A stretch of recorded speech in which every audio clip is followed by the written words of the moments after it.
L'Assemblée nationale adopte le projet de loi relatif à la fonction de notariat. Plus de détails dans cette édition.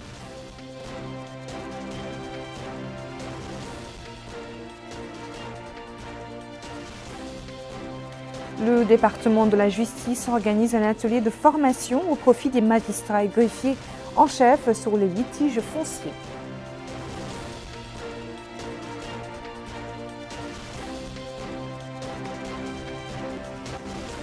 Le ministre de l'Équipement s'informe sur l'état de certains tronçons dans la wilaya du Hod El Sharqi.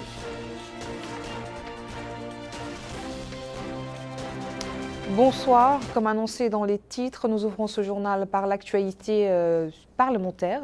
C'est gagné. Le projet de loi réorganisant la fonction de notaire a été adopté ce lundi par l'Assemblée nationale au cours d'une plénière consacrée à ce nouveau texte qui vise, entre autres objectifs, à réorganiser le notariat, à le doter d'un statut, de même qu'à fixer le mécanisme d'accès à la profession. Ahmed Khattat nous fait le récit de cette plénière.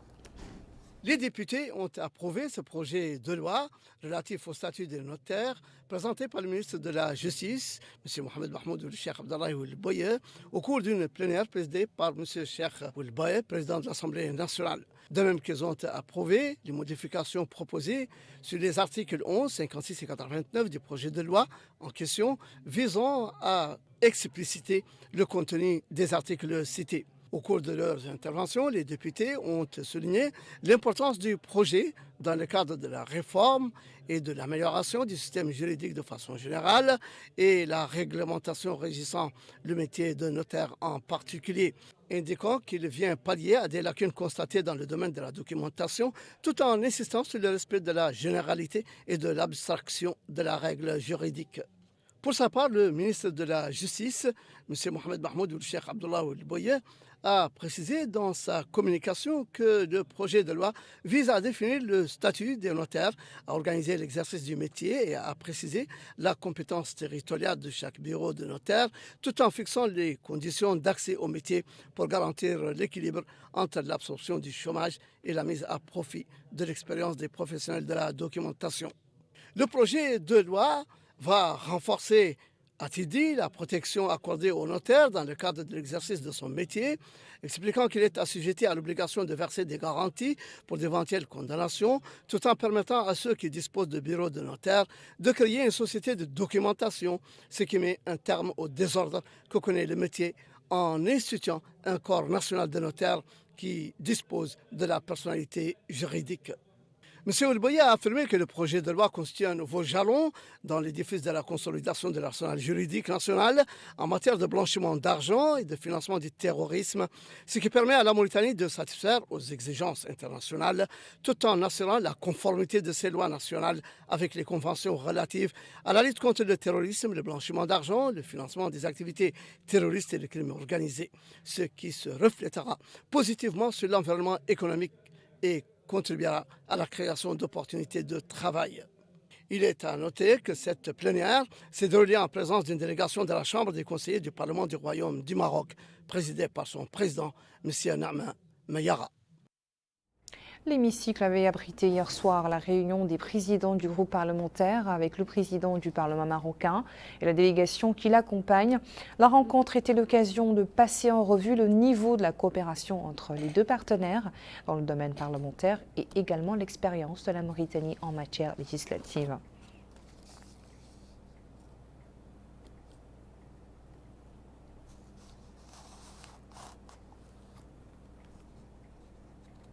Des magistrats au niveau des tribunaux de première instance d'appel de la Cour suprême ainsi que des greffiers en chef ont entamé aujourd'hui une formation visant à mieux les familiariser avec les lois régissant les litiges fonciers. Cet atelier est le deuxième du genre organisé par le ministère de la Justice en raison de la complexité des dossiers liés aux problèmes fonciers. Le point avec Aminata Khan. Les litiges fonciers au menu de cette rencontre seconde du genre organisée par le ministère de la Justice. L'objectif étant de former les juridictions civiles et administratives sur les lois relatives aux litiges fonciers. Renforcer les capacités des acteurs du secteur de la justice dans les domaines liés aux dossiers immobiliers en identifiant les difficultés rencontrées dans l'application des lois relatives aux litiges fonciers et aux procédures.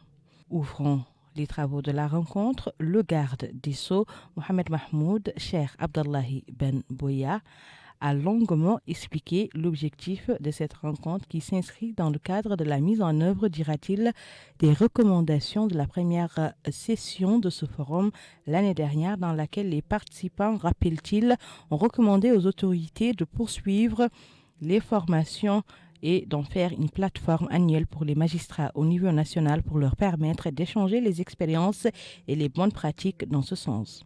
Ajoutant que le secteur entend organiser plusieurs rencontres au profit des magistrats et des greffiers sur les litiges fonciers, les modes de règlement de ces derniers, les procédures dans les domaines civils, commerciaux et administratifs. Il a noté que les présentations se rapporteront à la loi de la procédure civile, commerciale et administrative et permettra aux participants d'approfondir la discussion et d'explorer les déséquilibres pour proposer des réformes qui garantiront la qualité des textes auxquels nous aspirons tous. Il est à noter qu'au cours de cette session de formation de 4 jours, les participants suivront plusieurs présentations se rapportant aux litiges fonciers à la lumière de la jurisprudence de la Cour suprême.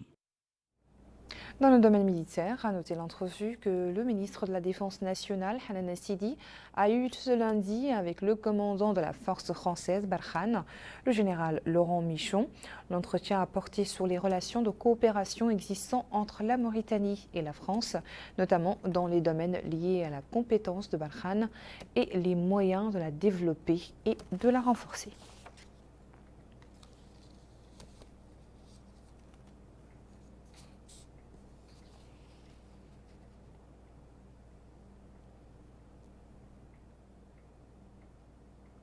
Adama Bokar Soko, le ministre de l'Agriculture, poursuit sa tournée d'information à l'intérieur du pays.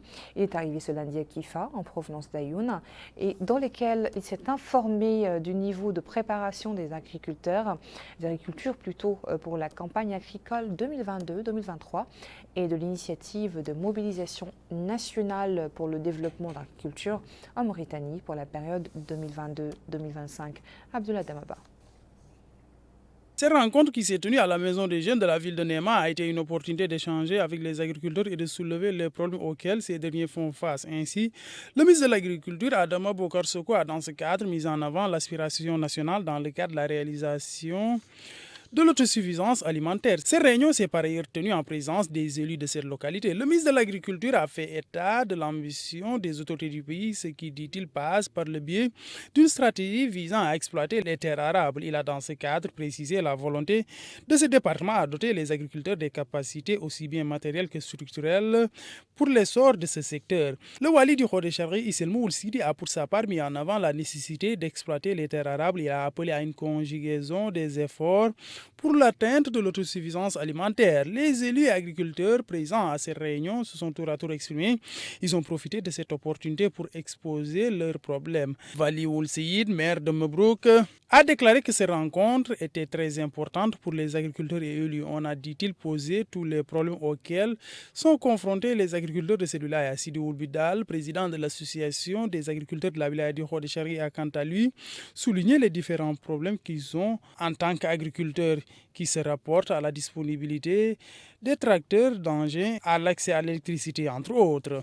À Ayoun aussi, le ministre de l'Agriculture s'est aussi entretenu avec les agriculteurs de la wilaya du Khor Karbi. Ces réunions a eu lieu en présence du Wali du Khor Karbi, Mokhtarul Hind. Ces réunions a constitué une occasion d'exposer la stratégie de ce département ministériel. Adama Bokar Soko a précisé que cette visite s'inscrit dans le cadre des instructions du président de la République, Mohamed Cheikh Al-Ghazouani, afin de rapprocher l'administration des administrés. Il a aussi déclaré que l'agriculture occupe une place prépondérante dans le cadre de la politique et programme du gouvernement. Adama Bokar Soko a aussi précisé que l'autosuffisance alimentaire est une préoccupation majeure au vu, dit-il, de la conjoncture internationale. Il a enfin indiqué que toutes les politiques exécutées visent l'atteinte de l'autosuffisance alimentaire. Les agriculteurs de ces wilayas ont tour à tour pris la parole. Ils ont exposé les problèmes de développement de ces wilayas, particulièrement ceux se rapportant à l'agriculture. Son homologue de l'équipement et des transports se trouve, lui, toujours dans la wilaya du Hod el-Sharqi, précisément à Nema et à Mourj. Il s'est informé sur l'état de certains tronçons, notamment celui reliant Nema à Hachemim, et des préparatifs de lancement des travaux de la route à Mourj Abdelbakro. Abdullah Damaba. Axe routier Rosso-Bogué. Ici, l'entreprise en charge d'exécution des travaux est en action depuis quelques jours. Le travail consiste à réfectionner les parties délabrées en posant une couche d'asphalte. Sur place, le ministre de l'Équipement et des Transports, Mokhtar Ahmed Yadali, a été édifié sur le niveau atteint dans l'exécution des travaux. Direction Guidimaha, là aussi le ministre s'est informé de la zone de passage entre Gouraï et Bakel au Sénégal. Des explications lui ont été fournies sur l'importance de ce passage entre les deux pays frères et les améliorations apportées pour que le passage réponde davantage aux attentes des populations locales. Mokhtar Ahmed Yadali a aussi visité les tronçons de la route Célibabi-Gouraï, envahis par le sable, suite aux eaux de ruissellement et aux pluies qu'a connues la zone. Et il a donné des instructions aux services compétents pour qu'ils dégagent le sable dans le but de rendre fluide la circulation. Yassedi Babi, le ministre, a visité un tronçon de route s'étendant sur 10 km, reliant les différentes parties de la ville. La réalisation de cette route est exécutée par le génie militaire avec le contrôle du laboratoire national des travaux publics.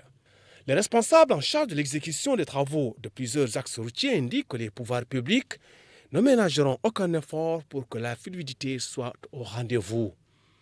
À Kankossa, le ministre de l'Équipement et des Transports s'est informé aussi sur les aménagements au niveau du lac de Kankossa, un lieu de temps d'installation de nature à faciliter la navigabilité de ce cours d'eau permanent. Les élus locaux ont souligné l'importance de cette visite et ils ont formulé des doléances pour que ce cours d'eau permanent soit mis en valeur de manière efficiente. Cap sur la Sabah, où le ministre de l'Équipement et des Transports, en compagnie du Wali de la Sabah, Mohamed Mouloud, a effectué une visite d'information au niveau des axes routiers reliant d'une part Kifa à Kankossa et Kifa à Boumdeid d'autre part. Cette visite a permis au ministre de constater sur le terrain la situation générale de ces deux axes routiers essentiels à la fluidité de la circulation des personnes et des biens dans cette partie du pays. Sur place, le ministre a suivi des explications détaillées sur les dégradations que connaît la route Kifa-Boumdeid et il a donné des instructions aux services concernés pour opérer les travaux de maintenance nécessaires et conformes aux normes de qualité requises. Il s'est également informé de l'état de route à Temchaket en jonction avec la route de l'Espoir. Et Hod el-Gharbi, le ministre de l'Équipement et des Transports, Mokhtar Ahmed Yadali, s'est rendu au poste frontalier de Goguzamel dans la Moukata de Kobeni. Sur place, il a été édifié sur le rôle de ce point de passage entre notre pays et le Mali. Ce reportage est donc signé Bokar Bailaba, autant pour moi. Un retour à Nouakchott pour parler de cette formation à l'intention de 100 jeunes sortant du centre de formation professionnelle des Mahadra dans le but de les insérer dans la vie active. La formation est diligentée par le ministère des Affaires islamiques et de l'enseignement originel en collaboration avec la coopération allemande dans le cadre du projet de lutte contre le radicalisme et l'extrémisme violent dans les pays du Sahel. Le L'occasion également pour le secrétaire général du ministère de souligner l'importance de ce stage qui vise à doter les stagiaires de savoir-faire permettant leur rapide insertion dans la vie active. La représentante de la coopération allemande a dit la détermination de son pays à accompagner les efforts des autorités dans la formation des jeunes sortant des Mahadra. Nous l'écoutons. Les activités lancées aujourd'hui dans le cadre du projet Religion Matters, donc la religion a une place, elle compte, constituent pour nous une nouveauté. Et ces activités ont une cible spécifique, la formation professionnelle de 100 apprenants sortant des Mahadra, réfugiés, y compris du Canberra, de jeunes étrangers et de jeunes Mauritaniennes et des jeunes Mauritaniens, pour leur meilleure insertion sur le marché du travail, ici en Mauritanie ou dans vos pays d'origine. Les activités lancées aujourd'hui ont plusieurs objectifs. Tout d'abord, promouvoir l'inclusion sociale, citoyenne et économique des communautés, réfugiés et autres. Ensuite, de renforcer les capacités des imams et oulémas dans la gestion des Mahadra et de promouvoir leurs connaissances, leurs compétences et leurs qualifications critiques pour un développement durable via la conception des modules pédagogiques innovants. La ville de Kaïdi a abrité ce lundi les travaux de l'atelier de validation de la stratégie régionale de croissance accélérée et de prospérité partagée. L'atelier de 3 jours profite aux maires des communes du Gorgol, au conseil régional et des chefs services concernés par le développement local, ainsi que les acteurs de la société civile.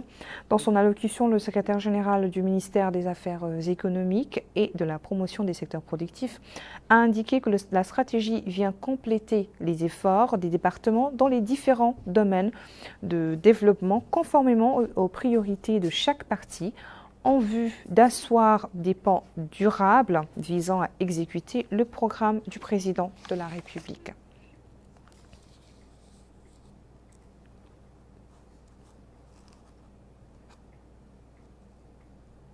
Des cadres de la Direction générale des impôts, de la Direction générale des douanes et de l'Agence nationale des statistiques et analyses ont débuté aujourd'hui à Nouakchott une formation de 5 jours centrée sur les meilleurs outils de la bonne gestion de la valeur ajoutée, la rationalisation des exonérations et l'uniformisation des techniques d'évaluation des dépenses fiscales. Mohamed Khatat a suivi l'ouverture de cet atelier. Cadre de la mise en œuvre d'un programme dénommé Programme d'appui à la transition fiscale, conjoint entre notre pays et la communauté économique des États de l'Afrique de l'Ouest, la CEDEAO, vise à mettre en œuvre des politiques fiscales rationnelles, trouver les outils de bonnes recettes intérieures, rationaliser les exonérations, lutter contre la fraude et l'évasion fiscale. L'occasion pour le secrétaire général du ministère des Finances, M. Yacoub Ahmed Aïcha, d'indiquer que le développement du capital humain et la mise en place d'une économie forte constituent la priorité des priorités du président de la République, M. Mohamed El-Cheikh El-Ghazouani, une priorité matérialisée par les politiques générales du gouvernement du Premier ministre Mohamed El-Bilal, et que le département s'emploie à concrétiser en consolidant les capacités des fonctionnaires en leur procurant des mécanismes qui leur permettent de s'acquitter complètement de leur mission, y compris l'amélioration des recettes fiscales considérées comme étant la première source du trésor public, mais aussi la direction la plus efficiente en matière de répartition du revenu national entre les différentes composantes du tissu social. Pour sa part, le consultant principal de la commission de la CEDEAO, chargé du programme d'appui à la transition fiscale en Afrique de l'Ouest, M. Jules Taston, il a indiqué. Le programme d'appui à la transition fiscale en Afrique de l'Ouest est une belle et grande initiative de 16 pays d'Afrique de l'Ouest. C'est les 15 pays de la CEDEAO, la Mauritanie, avec qui nous travaillons très étroitement pour voir les mesures dans lesquelles on pourrait améliorer la mobilisation des recettes intérieures. C'est derrière ce défi de bonne mobilisation des ressources intérieures que nous voyons toutes les actions de transition fiscale qui consistent à baisser les barrières tarifaires Et puis, comme cela entraîne une baisse de recettes à la porte, il faudrait trouver de belles initiatives pour améliorer la mobilisation des recettes fiscales et douanières.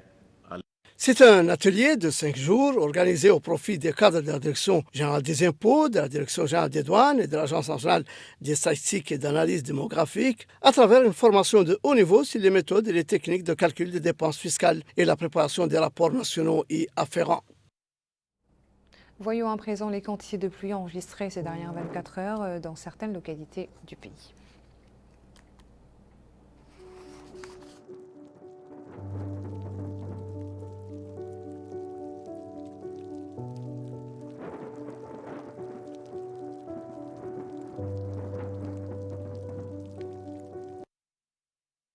La situation épidémiologique marquée ces dernières 24 heures par 49 nouvelles infections à la Covid-19, en plus de 121 guérisons et malheureusement 3 décès. Le commissariat des droits de l'homme et aux relations avec la société civile et son partenaire, le bureau du Haut Commissariat des Nations Unies pour les droits de l'homme, ont organisé ce matin à Nouakchott un atelier d'échange sur les recommandations visant à intégrer la question des droits de l'homme dans la riposte contre les pandémies. Plusieurs communications relatives au respect des droits à la protection sociale sont inscrites au programme de cette rencontre de 3 jours. C'est un récit signé Bokar Belaba. L'atelier vise à échanger des recommandations sur le respect des droits de protection sociale et des droits fondamentaux des personnes, en plus de présenter les droits des femmes et des personnes handicapées dans une période de crise. Ainsi, le directeur des droits de l'homme au commissariat des droits de l'homme à l'action humanitaire et aux relations avec la société civile, Sidi Mohamed Al-Imam, a indiqué que la pandémie de Covid-19 a entraîné des dommages à tous les niveaux de la vie sociale, économique et culturelle en affectant les droits de l'homme. Il a rappelé que le gouvernement aspire à présenter des recommandations au niveau mondial à travers le Conseil des droits de l'homme des Nations Unies dans le but de prendre la dimension des droits de l'homme dans la gestion des crises au niveau international. À son tour, le responsable de la protection du Haut Commissariat des Nations Unies aux droits de l'homme, Omar Al-Sattawi, a indiqué que le bureau a fait des recommandations sur l'impact des pandémies et des épidémies sur les droits de l'homme. Il a indiqué que les recommandations seront présentées par un expert et sur les meilleures pratiques menées par la Mauritanie dans ce sens. À noter que cet atelier regroupe tous les acteurs des droits de l'homme, des départements ministériels, des organisations de la société civile et des partenaires techniques et financiers. La carte de la dernière chance se jouait aujourd'hui pour les sessionnaires de la session complémentaire du baccalauréat. Ici à Nouakchott, 2794 candidats et candidates ont concouru dans le centre qui accueille les retenus pour cette ultime échéance au niveau de 3 wilayas de Nouakchott et ceux de la Mourata de Ouadnaga dans la wilaya du Trarza. Compte rendu Najia Jekani. Les examens de la session complémentaire du baccalauréat ont débuté ce matin au niveau de la wilaya de Nouakchott-Ouest avec la participation de 4267 candidats. Le wali de Nouakchott-Ouest, M. Abdelrahman Al-Hassan, a visité le centre d'examen de la session complémentaire du baccalauréat. Au cours de cette visite, le wali s'est inquiété du déroulement des examens et des procédures suivies au niveau de ce centre. Par ailleurs, le wali a pris connaissance du déroulement des examens d'entrée dans les établissements d'excellence auxquels participent 7496 candidats repartis sur 27 centres. Au terme de sa visite, le wali s'est déclaré satisfait des conditions de déroulement d'examen de la session complémentaire du baccalauréat où concourent 2794 candidats, dont 50,34% de filles reparties sur 6 centres. Concernant les examens d'entrée dans les établissements d'excellence, les participants sont de 2081 candidats, dont 49,5% de filles reparties sur 5 centres. M. Abdelrahman Al-Hassan a précisé que les dispositions prises en amont ont permis une très bonne préparation et permis de réunir toutes les conditions organisationnelles, matérielles, logistiques et d'encadrement. Les parents des candidats espèrent que leurs enfants réussiront leur examen pour poursuivre leurs études et n'auront pas à essuyer un échec. Le président du parti Ensaf, Mohamed Mellanin Iyi, a appelé le gouvernement lors d'une conférence de presse au contrôle des prix afin que la baisse des subventions des hydrocarbures ne soit prise comme prétexte pour les augmenter de manière injustifiée. Il a en revanche affirmé que les citoyens doivent comprendre les circonstances qui se sont produites dans les divers pays et qui ont impacté les États à travers le monde. Le président d'Ensaf a par ailleurs indiqué que la stratégie du parti sera claire et franche et qu'elle jaillira de la base et des larges couches à l'intérieur du pays. Il a en définitive précisé que le parti travaille à l'exécution de la vision et des engagements du président de la République pour le peuple mauritanien. Voilà qui met fin à ce journal. Merci à vous de nous avoir suivis. Le rappel des principaux titres. L'Assemblée nationale adopte le projet de loi relatif à la fonction de notariat.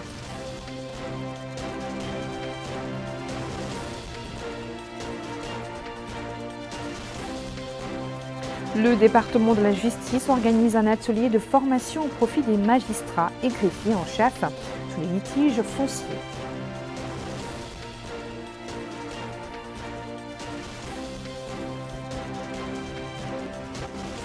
Le ministre de l'Équipement s'informe sur l'état de certains tronçons dans la wilaya du Had El Chafa.